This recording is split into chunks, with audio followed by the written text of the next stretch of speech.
Se você não estudou direito, o título desse vídeo pode parecer pouco claro. A que caso de explorador de caverna esse cara tá falando? São os mineiros que ficaram presos no Chile? Os meninos na Indonésia? E esses foram acidentes? Como o PNA seria aplicado aí? Mas, por outro lado, se você é advogado ou estudou direito em algum ponto da vida, entendeu exatamente o que eu estou dizendo e até porque pergunto se feriu ou não o PNA. A questão é que existe um livro muito famoso entre estudantes de direito chamado The Case of the Speluncan Explorers, escrito em 1949 por Lon Fuller, um professor de filosofia do direito da Universidade de Harvard, nos Estados Unidos. Esse professor de Harvard aqui é do tipo de verdade pra valer, tá? Não é no sentido que tem tomado a expressão por aqui ultimamente. A tradução mais adequada talvez fosse o caso dos exploradores espeleólogos, mas talvez porque muita gente não saiba que espeleologia é o estudo de cavernas, ou talvez porque spelunkian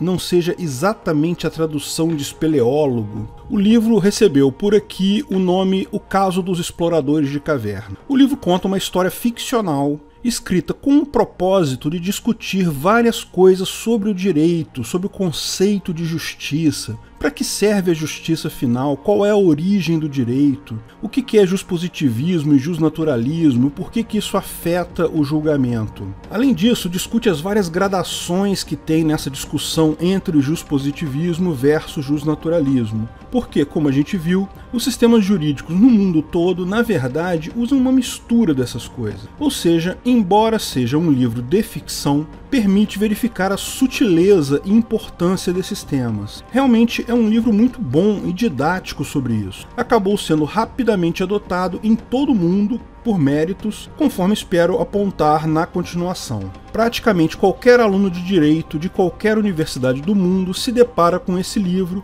tipicamente no primeiro período ainda, na cadeira de introdução ao estudo do direito ou outra cadeira introdutória qualquer. Alguns professores usam para fazer um debate em sala de aula, outros usam para fazer um julgamento simulado, um trabalho em grupo, mas a ideia é sempre ler o caso e discutir esses conceitos. Se você procurar na internet, vai achar vários exemplos do uso do livro para ensino do direito tradicional. Mas lógico, podemos fazer isso também do ponto de vista libertário. Antes de continuarmos o vídeo, aproveite para curtir e se inscrever na página. Clique no sininho para ser avisado de novos vídeos. O caso dos exploradores de caverna fere o PNA?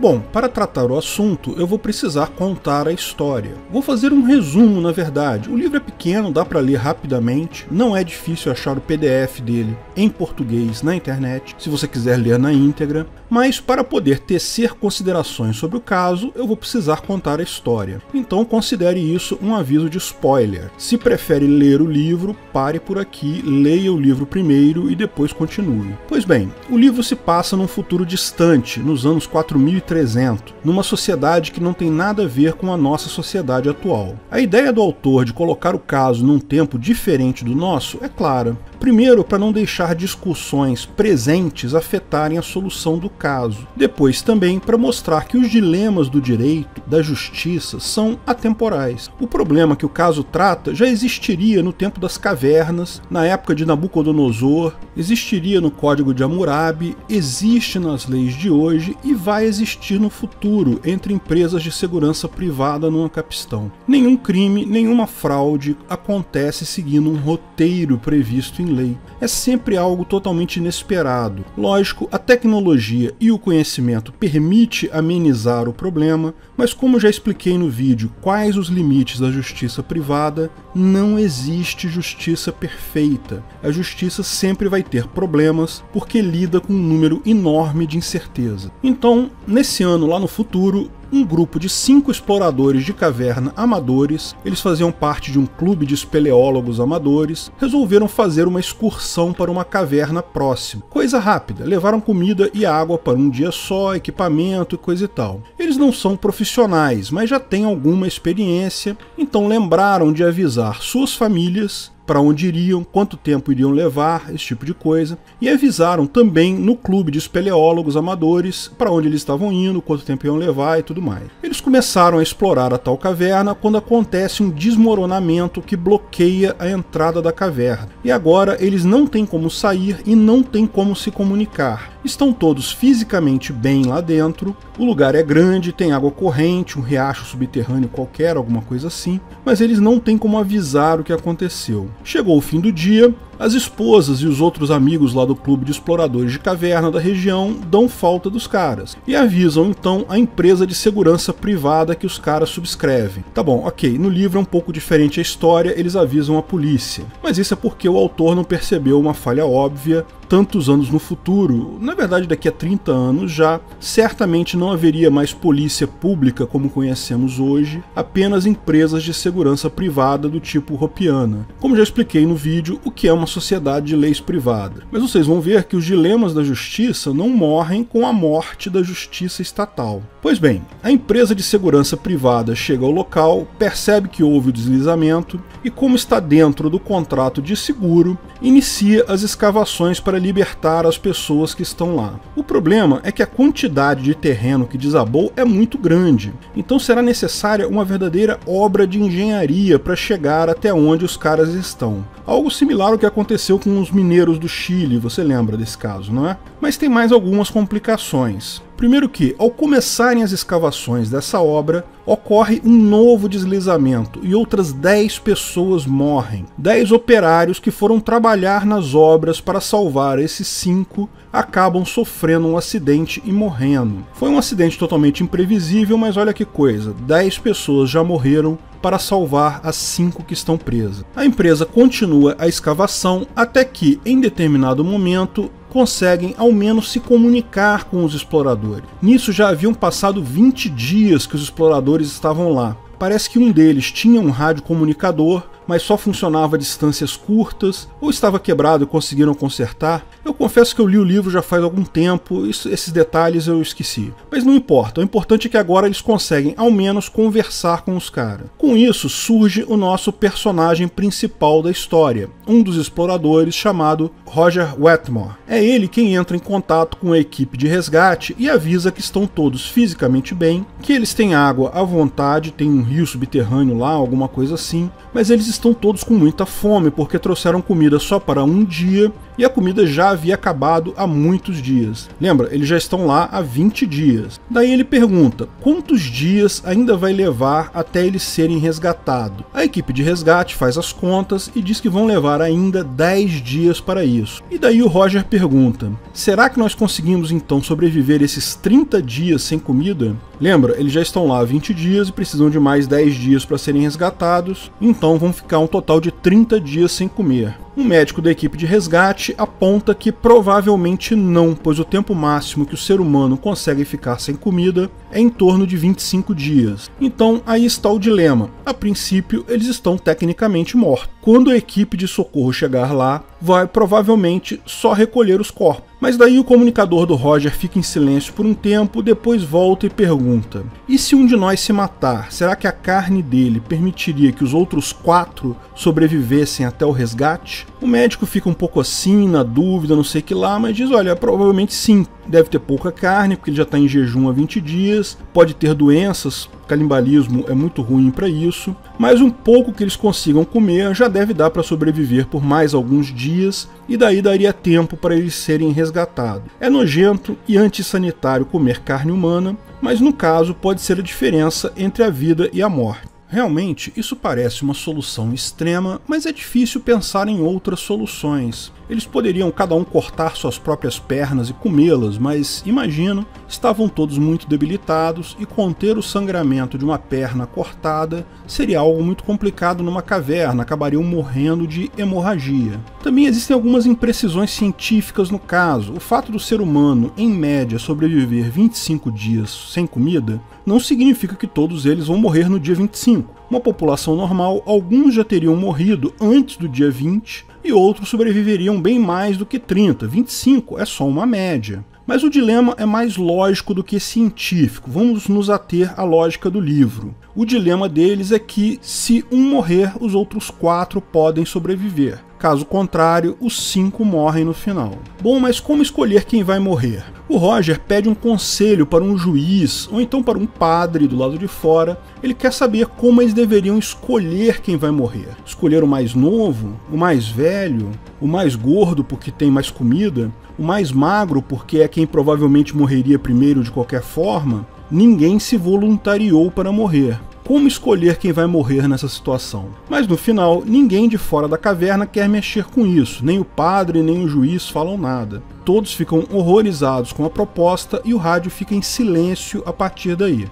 Os próximos passos do que aconteceu a gente só fica sabendo depois de 10 dias, quando os 4 exploradores são finalmente resgatados. Quem morreu? Bem, exatamente o Roger Wetmore, que foi quem propôs a coisa toda. Mas o que aconteceu? Como escolheram ele? Segundo o relato dos sobreviventes, após a última comunicação, eles conversaram entre eles e decidiram que a melhor forma de escolher seria tirando na sorte. Eles acharam um par de dados que estava lá entre as coisas deles e iriam sortear um que seria morto. Então, em tese, havia um contrato entre eles. Começaram a lançar os dados, mas quando chegou na hora do Wetmore jogar os dados, ele mudou de ideia, desistiu do acordo. Os outros ficaram revoltados, porque já haviam combinado, já haviam até iniciado a executar o sorteio. Mais que isso, se ele se recusasse a participar e outro fosse morto, ele acabaria se beneficiando sem ter participado do risco. Mas o Wetmore ficou irredutível, não aceitaria participar de jeito nenhum.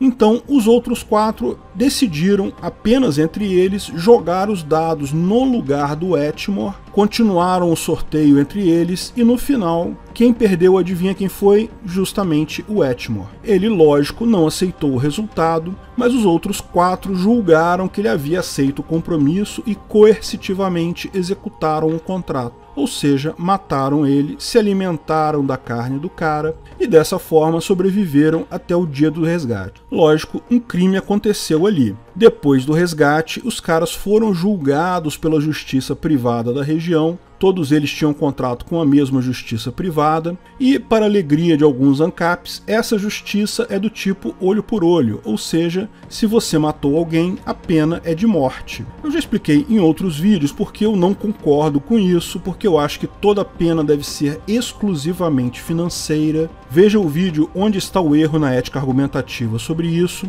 mas concordo que, em tese, é possível que existam empresas de justiça privada com esse tipo de pena. E o livro usa exatamente esse tipo de justiça. Então, os 4 seriam enforcados em cumprimento de pena, mas recorrem à segunda instância da justiça da região, e daí entra a parte mais filosófica do livro, porque o caso é julgado por 5 juízes do colegiado fictício lá da região fictícia, e cada um desses juízes tem uma visão própria, desde um jusnaturalista raiz até um juspositivista raiz. Mas antes, o autor ainda coloca alguns questionamentos. Afinal, para que serve a justiça nesse caso? Um total de 11 pessoas morreram devido a um acidente, para que esses 4 pudessem sobreviver, e agora vamos simplesmente matar esses 4 também? Transformar 11 mortes em 15 mortes sem sentido? Tudo começou devido a um acidente que ninguém teria como controlar, e agora 15 pessoas morrerão, algumas delas na mão da justiça. Afinal, para que serve justiça?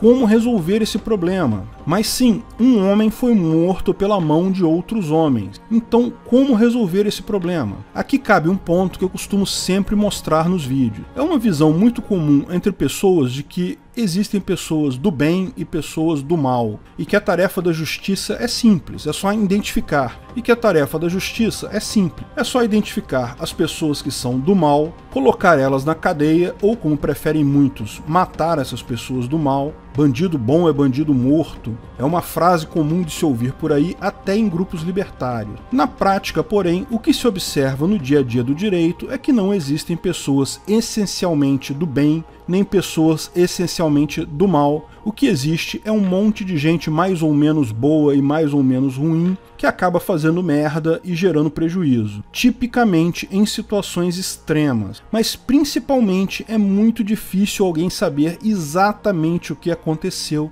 e até onde vai a culpa de cada pessoa em um crime. Ah, mas esse caso é um caso muito específico, são pessoas presas numa caverna, isso não se aplicaria à vida em geral. O problema é que não. No final das contas, se você não percebeu, estamos todos nessa caverna aí. O planeta Terra é uma grande caverna de onde não podemos sair. O conflito é exatamente o mesmo. Uma simplificação, lógico, com menos pessoas, mas o mesmo problema. O que os 5 exploradores estavam discutindo ali no final das contas? Distribuição de recursos escassos. O principal recurso escasso ali eram calorias. Todos tinham alguma quantidade de calorias no seu corpo e todos precisavam de calorias para sobreviver. Só que, para sobreviver, eles precisavam de mais calorias do que possuíam. No final, haviam 5 pessoas, mas calorias suficientes para apenas 4. Então, todo mundo concorda que era melhor terem se salvado 4 do que morrerem os 5. Mas o problema começa na hora de escolher quem vai morrer. Muita gente concorda com a famosa frase do Spock: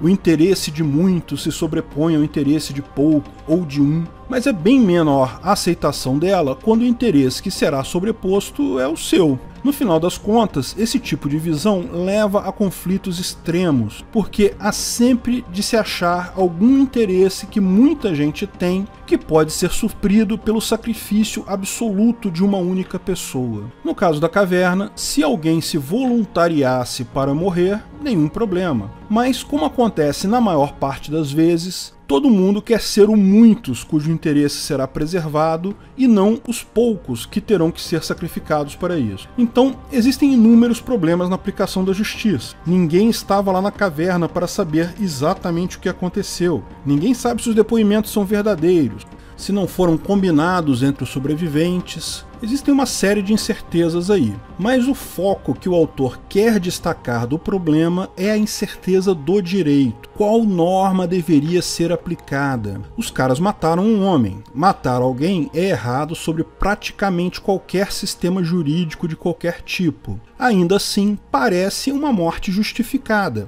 Para demonstrar a diferença entre as visões juspositivistas e jusnaturalistas, o autor coloca os votos dos juízes como diferentes pontos do espectro entre esses dois extremos. O primeiro juiz é um juspositivista Nutella. Ele aponta que não há como fugir ao positivismo da lei. Se a lei diz que matar alguém é punível com pena de morte, então a pena de morte tem que ser essa daí mesmo, mas ele diz que se sente sensibilizado com a situação. Ou seja, é o juspositivista que percebe que aquele rabisco no guardanapo é uma besteira, mas ainda se sente preso ao guardanapo de estimação dele. O máximo que ele faz é pedir a comutação da pena, porque isso está lá na lei. Pela lei lá da agência de segurança fictícia, ele poderia pedir ao presidente da empresa de segurança a comutação da pena em prisão de 6 meses. Então ele pede isso. Repara que o que ele está falando aqui é simplesmente delegar a autoridade sobre o que é certo e errado para outra pessoa.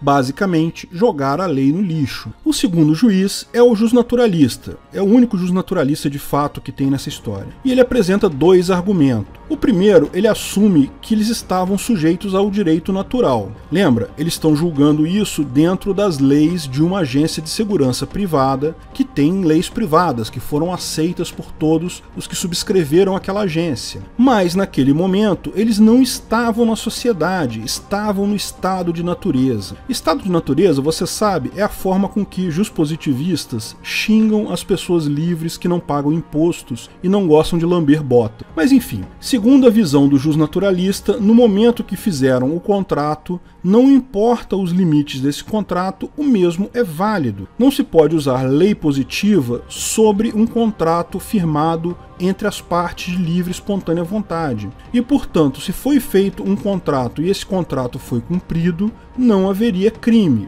Mas você que é libertário e assiste o canal já sacou que o autor do livro, no final das contas, é um juspositivista. Conhece pouco do jusnaturalismo, principalmente a impossibilidade de penhorar vontade futura. Concordo que o contrato é válido, mas também é válido o distrato. E lembre-se, o Etmore explicitamente renunciou ao contrato fato antes da execução deste. Portanto, me parece claro que, mesmo considerando o jusnaturalismo no caso, não mudaria a condenação. A pena, porém, deve ser considerada totalmente descolada do que está escrito na lei. Lei não serve para nada. O segundo argumento desse mesmo juiz, ele lembra que o objetivo final da justiça é preservar a vida. Quando falamos que a ideia de ética, que é a mesma ideia de um sistema legal, de um ordenamento jurídico juspositivista, é aquele que é um sistema de normas que visa garantir a convivência pacífica em sociedade. Isso significa, em última análise, menos morte. Portanto, não justifica matar mais gente do que foi necessário no decurso do fato. Note que aqui também é claro o argumento jusnatural.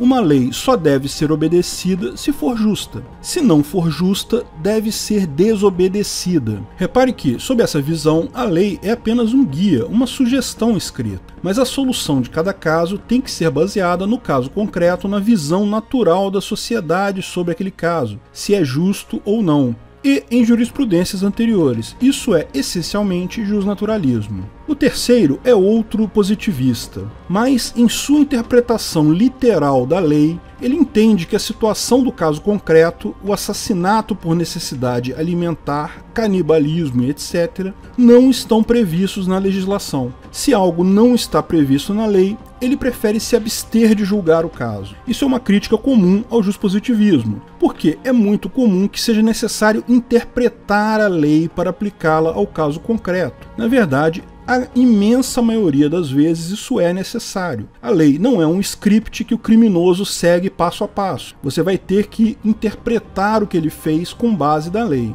Agora, como justificar a aplicação de uma lei positivada se a mesma precisa ser interpretada? Ou, por outro lado, já que vamos interpretar todas as leis, por que não ir logo para o jusnaturalismo e interpretar tudo desde o início, o que é certo e o que é errado? Como não é possível aplicar a lei diretamente ao caso concreto, ele se abstém de votar. Em última análise, ele decreta a falência do juspositivismo. Lei não serve para nada. O quarto deles é o que eu mais gosto, é o juspositivista raiz. Ele analisa a coisa assim: o que está escrito na lei? Se matar alguém é pena de morte, certo? A lei foi aprovada no Congresso conforme o procedimento ditado na Constituição. Não há nenhuma outra lei dando condicionais a isso. Então o resto não interessa. Se é justo ou se é injusto, não interessa. O que interessa é o que está escrito na lei. A lei diz isso, não há outra lei contraditando, não há que se medir direitos, não há que se questionar nada. Não há dúvida sobre o processo de geração daquela lei,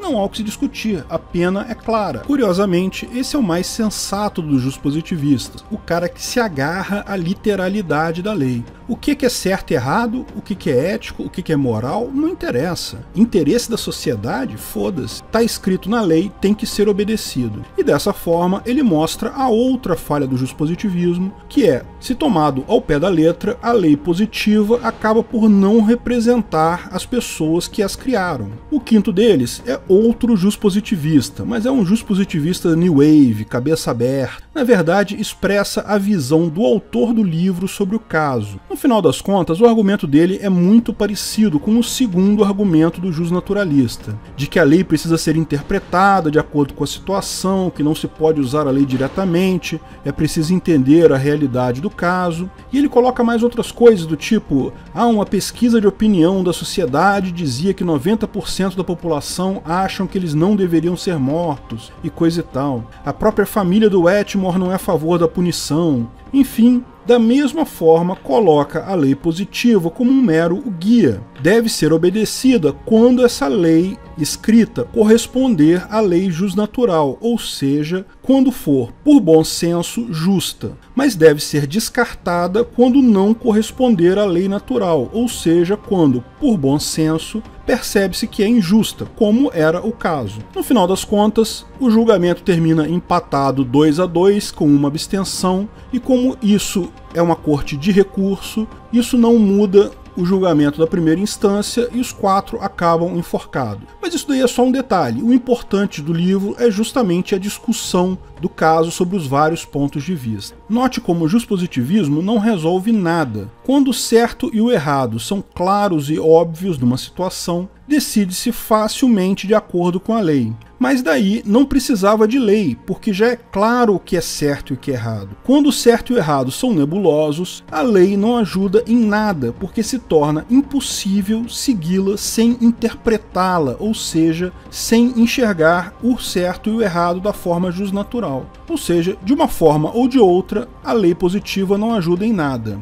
Ah, mas então você está dizendo que mesmo contratos são besteiras, que também não precisam ser interpretados. Sim, lógico que contratos precisam ser interpretados, mas veja a diferença. Contratos não têm por objetivo definir o que é certo ou errado de forma absoluta. Apenas visam definir um acordo entre o grupo de pessoas acerca de determinadas condições e situações que esses concordam entre si. Lógico, todo contrato deve ser interpretado com vistas ao objetivo do mesmo. Por esse motivo, a introdução do contrato, o objetivo do contrato, é uma informação importante e geralmente a primeira coisa colocada no mesmo. Leis positivas, coisas escritas em papel, são inválidas para questões éticas, questões sociais que envolvem o interesse global e absoluto das pessoas. O que é desnecessário e inútil é o que se chama hoje de direito público. Importante é o direito privado. Os contratos, embora eu reconheça, podem haver linhas tênues entre as duas coisas. O próprio exemplo mostra isso. Os defensores do juspositivismo de vez em quando levantam outras justificativas. A grande justificativa para o juspositivismo é a questão da segurança jurídica. Pessoas precisam planejar seus negócios, as suas ações, e ajuda muito ter um manual de instruções com um monte de regrinha escrita sobre o que é certo e o que é errado. Se o certo e o errado dependem de um bom senso, de uma coisa subjetiva, como planejar um projeto, como realizar uma ação e ter certeza de que ela não vai ser considerada um crime mais adiante. O que iria impedir um juiz de julgar contra você? Precisamos de leis escritas certinhas justamente para evitar a insegurança jurídica. Mas esse papo de usar juspositivismo para dar segurança jurídica é a típica solução estatal de quebrar suas pernas e depois te dar uma muleta. No caso, como vimos, uma muleta quebrada, porque não funciona. Todo o problema da segurança jurídica nunca é o fato de que o bom senso pode variar, que outras pessoas podem ou não concordar com a sua avaliação do bom senso. O problema real é que o juiz vai julgar esse caso e pode julgar isso com uma situação de bom senso diferente e inaceitável do seu ponto de vista. Você vai estar na mão de juízes que outras pessoas escolheram, você não teve papel aí. Esses juízes vão interpretar as leis positivas que, por mais bem escritas que sejam, podem ainda dar margem à interpretação. No final das contas, a insegurança deriva do juiz natural, não do jusnaturalismo. Juiz natural, como já explicamos em outros vídeos, é uma característica da justiça do devido processo legal que diz que o Estado vai designar um juiz para cuidar de cada caso. Não são as partes que escolhem o juiz, é o Estado que escolhe o juiz. Além disso, as leis positivas mudam com o tempo. Existe todo um batalhão de parasitas burocratas lá em Brasília parindo milhares de leis idiotas todos os dias. E você não pode escolher quais dessas leis se aplicam a você. Tanto quem escreve as leis quanto quem interpreta as leis tem um poder enorme na sociedade. Porque eles escrevem boas leis, porque tomam boas decisões? Não, porque eles têm o poder da coação. Eles têm a força nas mãos. Daí que vem a insegurança jurídica. Porque saber o que é certo e o que é errado é muito simples. O problema todo são os políticos que inventaram milhões de leis aleatórias e juízes obrigatórios coercitivos que julgam conforme seus narizes estão coçando naquele dia. Isso é o que gera a insegurança jurídica. Então, os governos prometem leis melhores e mais específicas e vão criando mais e mais muletas quebradas em cima de muletas quebradas, sem nunca resolver o problema. Países com mais tradição jusnatural, por exemplo, países que usam a common law, têm historicamente uma segurança jurídica muito maior, justamente por essa limitação dada a legisladores de parirem novas leis e pela evolução natural das boas decisões. Explicamos isso no vídeo O PNA é uma lei? Nos países positivistas, por mais que se diga que o positivismo serve para dar segurança jurídica, o que se observa é uma maior insegurança jurídica, que muita gente até atribui como causa do fracasso econômico desses países. Eles têm insegurança jurídica, então criam mais leis para melhorar a segurança jurídica, mas isso só piora, vira um ciclo vicioso. Eu até entendo que no início desse ciclo, na era da informação restrita e assimétrica, não haviam outras alternativas e leis positivas e tribunais coercitivos eram tudo que se podia fazer. O argumento do Kelsen só era tão natural para ele porque, na época dele, não existiam sequer alternativas. Qualquer outro processo baseado em bom senso e jurisprudência levaria tempo demais. Mas, mesmo nessa época, já pode-se ver que a imprecisão quando a lei for aplicada pode ser grande. Fica claro para todo mundo que a lei positivada não serve para nada. Hoje ela não é sequer mais necessária. Decisões podem ser resolvidas por tribunais privados com muita facilidade, apenas com base em leis jusnaturais e jurisprudência. Isso não significa justiça perfeita, tá? Existem várias outras imprecisões no processo jurídico que jamais seremos capazes de superar. Por exemplo, quem garante que os sobreviventes contaram a verdade e eles simplesmente não mataram o cara e depois só inventaram esse papo de contrato? Mas esse problema acerca da incerteza do direito pode ser minimizado admitindo o óbvio. Leis positivas não servem para nada. Juspositivismo é só uma muleta quebrada. Porque, em qualquer caso concreto, quando a resposta é clara, quando é fácil dizer quem está com a razão, quem está certo e quem está errado, ninguém precisa da muleta. Não importa o que está escrito na lei, a justiça anda sozinha. Por outro lado, quando a resposta não é clara, usar a muleta não ajuda em nada e você acaba tendo que andar com a própria força de qualquer jeito. Ou então vai acabar caindo no chão, como acontece no caso ficcional retratado. Mas também acontece em casos todos os dias em todos os tribunais por aí. Jogue fora essa muleta quebrada, porque ela é desnecessária e até perigosa. Você pode sofrer um acidente se confiar nela. Sem contar que, imagina, sem lei positiva não é necessário Congresso, assembleias, judiciário. Olha o quanto a sociedade pode economizar só jogando fora essa muleta quebrada. Obrigado por assistir nosso vídeo. Comente abaixo se tiver dúvidas ou sugestões de novos temas.